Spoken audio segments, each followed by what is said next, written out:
Today, I'm making my favorite version of Singapore laksa, Katong Laksa. It's the best in my opinion because of one feature, which is the cut up noodles, and I love eating laksa just with one spoon. To be honest, I'm actually going into this blind. All the recipes online look nothing like Katong Laksa, but I am very hopeful.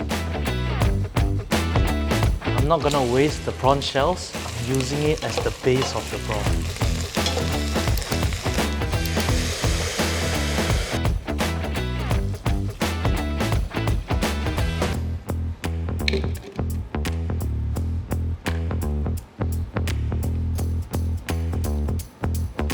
Next, Rempah. The key ingredient here is hebi. It's gonna give it a really nice texture and that deep umami flavor. That's why I'm putting a lot.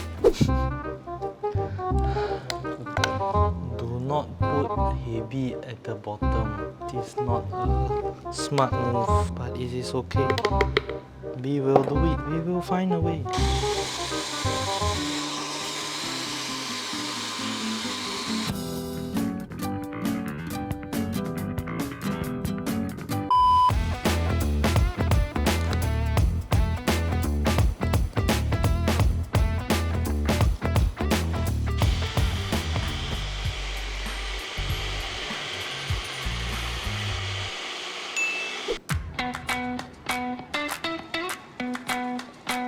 This one need to cook for how long? This one we probably need to stir fry for about 30 minutes. It's an effort of love, but trust me, the results will be good. I've been stirring and stirring and stirring for the past 20 minutes. It's a little bit tiring, but come on, it's your laksa. So apparently laksa, the sa means sand, and that's why you have this like sandy rempah later in your soup.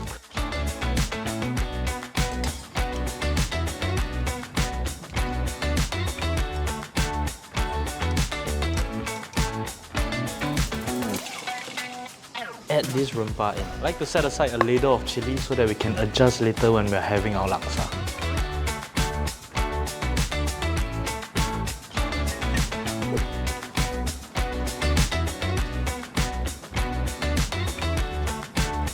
Wow, smells damn good, eh?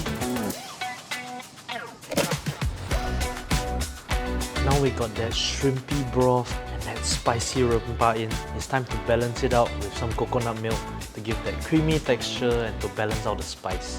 The unique thing about Katong Laksa is that the noodles are actually cut up, and to me that's the best way to enjoy a bowl of laksa. When you put the noodles in the bowl, then you pour that hot laksa broth over. You can eat it with the spoon. You know, chu mi fen, you always stick with the chopstick, then you were like slippery. This one you just take one spoonful.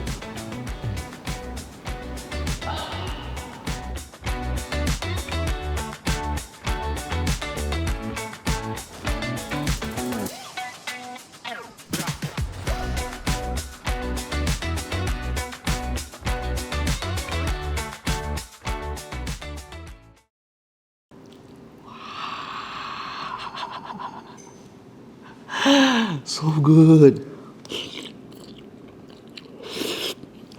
I cannot stop there. Must try this recipe out. You ready?